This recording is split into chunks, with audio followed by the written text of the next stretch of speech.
I'm 28M, a regular corporate employee you would find in every other cubicle in Silicon Valley. I lead a normal life with a 9-to-5 job, and household chores, and return to my nice flat after a fulfilling day at work. It's a simple routine. I have a bit of an artistic streak, you see. I am an enthusiastic guitarist who enjoys performing at nightclubs. I'm also a part-time sculptor, and my office desk has its own story. While my coworkers favor traditional office design, my desk also functions as a tiny art gallery. My workstation is adorned with exquisite sculptures that I carved myself. Their elaborate designs never fail to capture the attention of passers-by, and I'm always willing to discuss the story behind each masterpiece. But that isn't all. I have a talent for storytelling, which comes to life during lunch breaks. That's about me. That's about me. Now, comes Derek, 31M. He's the reason why I'm here venting out in front of strangers. He's the type of person who insists on keeping up appearances in order to blend in with the rich and famous, despite the fact that the reality is exactly the opposite. Derek drives an old, beat-up car, dresses in knockoff expensive outfits, and carries himself as if he's a multimillionaire despite the fact that he's barely scraping by. His office walls are covered with plaques that appear to be distinguished but are actually participation honors from obscure seminars. Derek is clearly attempting to portray himself as someone he is not. Derek not only participates but also dominates meetings.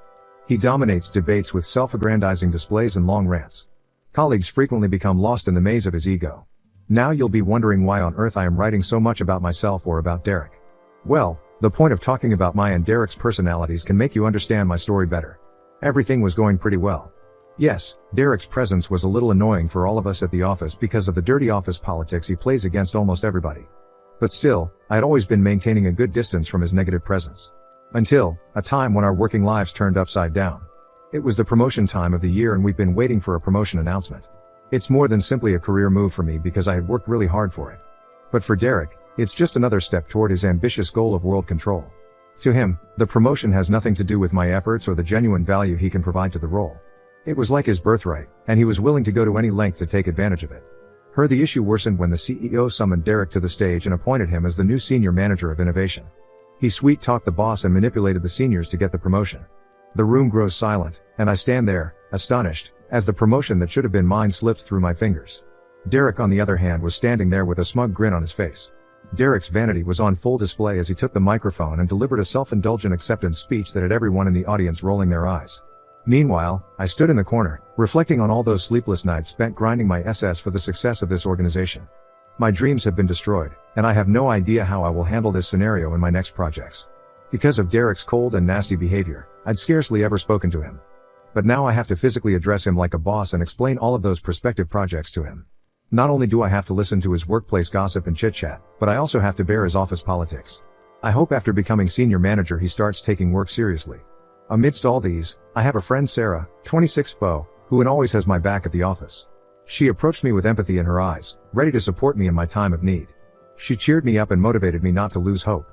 No, we are not a thing. She is just a comfortable place where I can talk about my worries, but I still try to be careful before oversharing. She is still my coworker, and you know how things are with colleagues.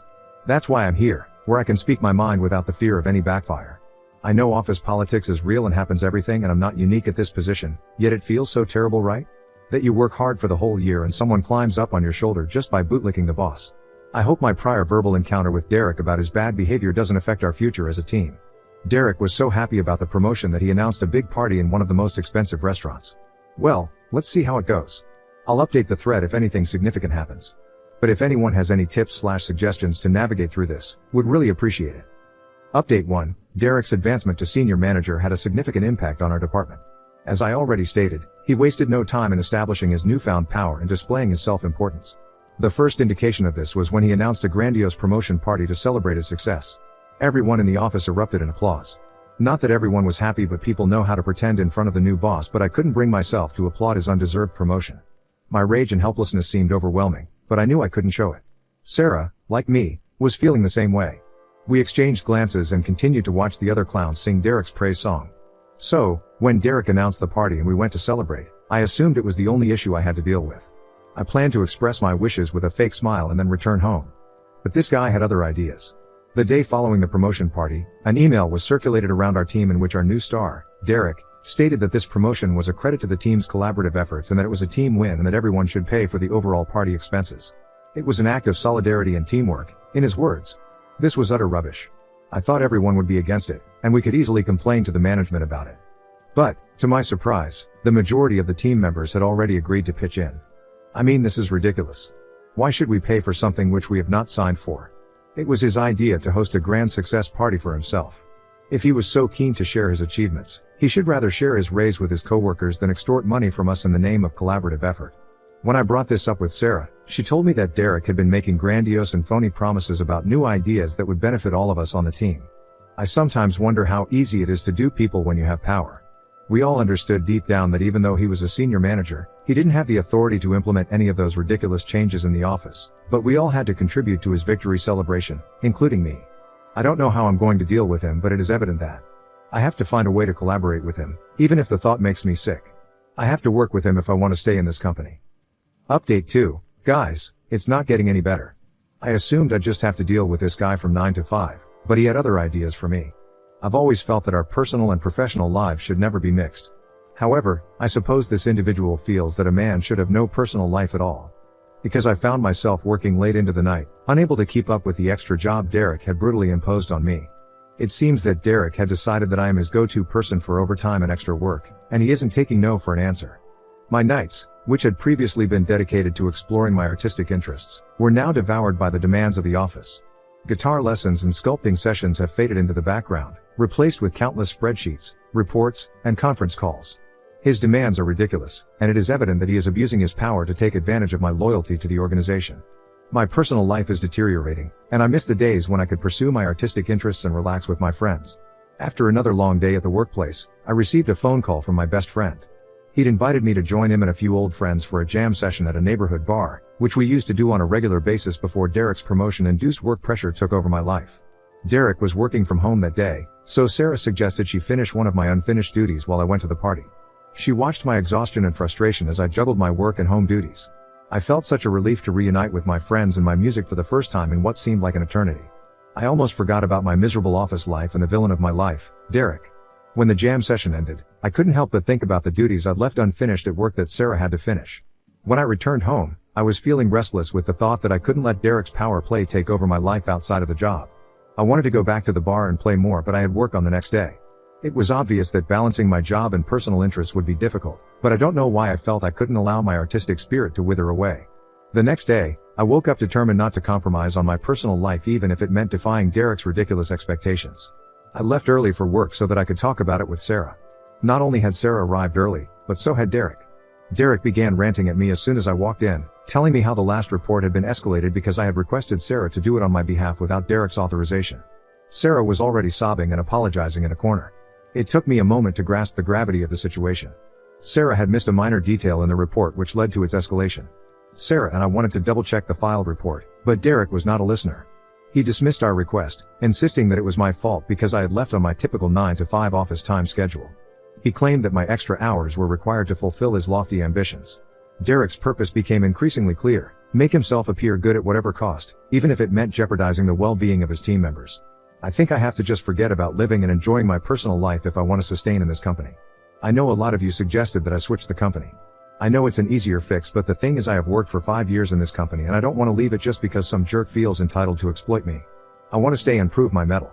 Otherwise, it would just be like running away from the situation. I don't want to give him that sense of satisfaction. Call it ego or whatever, but this is how it is. Update 3. I know it's been a long since I updated, but a lot has happened since my last update. Derek is not only making my life terrible, but practically every team member is now having problems with his method of working. Good for me to have allies. Derek's constant power play at work had pushed me over the edge, but what he did next was beyond my imagination. It was as if he sensed what I valued and decided to use it against me. Derek approached me one day, seemingly out of nowhere, with an appealing idea. Jake, I have a very important project that I believe aligns perfectly with your skills and aspirations. It's a fantastic project, and I believe you're the right person to lead it. I couldn't believe what I was hearing. He outlined a project that I had secretly hoped to work on for years. It was an opportunity to combine my artistic talents with my professional knowledge, and I was overjoyed at the thought of making this goal a reality. I eagerly agreed to take on the job, not expecting that it would turn out to be a double-edged sword. I threw my heart and everything into this project throughout the next few months. Late nights, early mornings, and copious amounts of coffee were my daily habit. Every element was carefully made, and every aspect was carefully analyzed. I worked with Sarah, who was just as determined and passionate about the project as I was. The big day has finally arrived for the project presentation. I stood in front of a room full of colleagues, supervisors, and clients, feeling both excited and scared. I was going to reveal the finished product of my dream project, the result of countless hours of hard labor and ingenuity. Hi, as I started sharing my screen, Derek stood up, thanked me for sharing the screen, and took over the presentation, describing the project as if it were his idea. He spoke with confidence and enthusiasm, but the lack of my name struck me the most. It was as if I had never existed during the project's development. He made no mention of my involvement. Derek was now presenting my dream project I had put my heart and soul into. As the presentation ended, I was left in a state of shock. Derek got all the applause and compliments for his genius work. Sarah and I exchanged puzzled looks, knowing we'd been dealt a severe blow. Derek's manipulation had reached new heights, and my dream had been taken. It was a devastating betrayal. I don't think after this betrayal I can even stand this man. This is the highest level of betrayal I have experienced to date. I think it's high time that I do something about him or just leave this job. I know I was being preachy about not leaving the job in my earlier update because I was hopeful that I would figure out a way to sail through, but this looks really murky. Moreover, it is taking a toll on my mental peace. I have also started thinking if this job is even worth it. Update 4. After the presentation thing, I had already made up my mind to leave the position. But Sarah advised me that leaving this company would be a bad idea. Sarah believes it is past time for us to stand up to his evil intent and not allow his deception to continue. It was time to fight back, expose the truth, and get our revenge. We began to strategize, brainstorming ways to gather evidence of Derek's deceit. It was a risky endeavor, but we couldn't let him continue to thrive on lies and manipulation. The conflict between Derek and me, on the other hand, escalated with each passing day.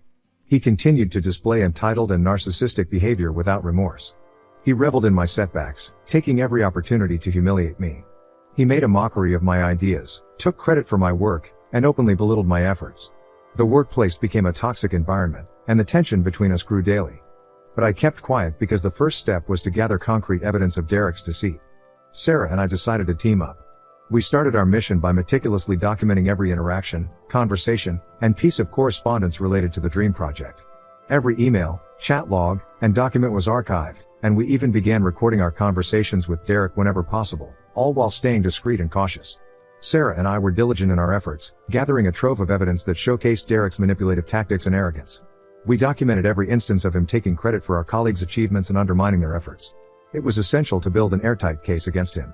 The next step was to strategize. Sarah and I spent late nights brainstorming ways to expose Derek's manipulations. We knew that we couldn't confront him directly, that would only make him more cunning and cover his tracks better. Instead, we had to outsmart him. One evening, as Sarah and I were sifting through company emails, we stumbled upon a goldmine of deceit. Remember the escalation that Derek said was created by Sarah when I left home early for my jamming session? We found out that the report Sarah submitted was correct. It was Derek who mistakenly changed a few values in the final report that caused the escalation. Normally I'm the one who loses temperament easily, but after seeing this evidence it was Sarah who wanted to punch Derek straight on his face. After comforting her with water and cracking some old-time jokes, we both laughed because we knew now the time was going to change for sure. So with all those shreds of evidence, we went straight to the HR and discussed everything with the HR manager. He was shocked too after knowing all this. HR, being my friend, told us that as an HR he just has the authority to issue a warning letter to him. And he will have to ask Derek to send an apology mail to both of us. So according to him, that won't be enough punishment for him. He suggested that if somehow, we could share the incident with the director of the Innovation F team, then things might turn far better than imagined. We decided to come up with a great innovation project, develop it, and then pitch it to Derek. He, being the gold digger, looked for such an opportunity that could give him the free limelight. The goal was to entice Derek into presenting it, thinking he could take credit for yet another project. But when Derek asked us to share the details of the project, we manipulated the data, which had multiple loopholes. We also didn't explain the project in depth to Derek, giving him just a superficial view. We were scared that Derek might find out those myths, but he didn't. You see, that's why we call him undeserving. The day of the presentation finally arrived, and we could barely contain our excitement. The room was filled with team members and colleagues, all eager to hear about the project we had created. We have a policy that every project presentation happens in the presence of the director, so he was there too. Derek, always seeking the limelight, was more than willing to take the stage. As he launched into the presentation, his confidence shone through. He presented the fabricated project with the same charisma and arrogance he had displayed during my dream project presentation. The room watched in rapt attention, and Sarah and I shared secretive smiles, knowing our plan was unfolding perfectly. However, as Derek delved deeper into the presentation, he started making factual errors about the project. The audience grew increasingly perplexed, and it was clear that Derek had fallen into our trap. When Derek couldn't explain the facts and figures properly to the director and others, I stepped up and corrected him and gave the logical reason behind it. I also took over the screen from Derek and presented mine showing the real numbers. I told Derek that he was showing the previous version of the project which had errors and that I and Sarah have fixed them in the newest version. The director asked me if it was I who had done the project. I said yes, it was I and Sarah who did this. The director then asked Derek why our names were not mentioned and credit was not given to us. Derek tried to save his face and turn the table around me. He said he had asked me to mention our names in the credit section but I hadn't added it. I too played it smart and said I thought it was a norm that Derek presented my project because the last few projects also met a similar fate where Derek got all the credit and my name was not mentioned, not even verbally. The room fell into stunned silence, and Derek's face turned several shades of red. It was a moment of sweet victory.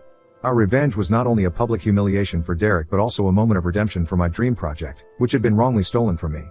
The director left the room asking Derek to follow him to his cabin. Then after 15 to 20 minutes, I was called to his cabin. Derek was still sitting there and the director asked me to present the previous projects which I claimed were mine. I gladly opened my laptop and presented the project. I answered all the critical questions he had related to the project. Actually, Derek told the director that I was lying to ruin Derek's reputation and grab the limelight. But the truth was uncovered. I was then asked to go back to my desk. I got a lot of high fives and kudos from my team for standing up for myself.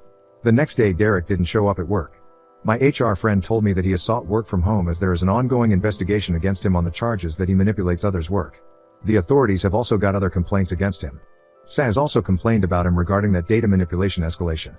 Yesterday, we got the update that our team would be directly reporting to the director until a senior manager is hired or someone is promoted. As for Derek is concerned, we could not find him in the employee portal. Some say he is fired and some say he has quit because of the humiliation. I don't know what is there for me next, but at least I'm happy that now I can focus on my work without any stress of office politics.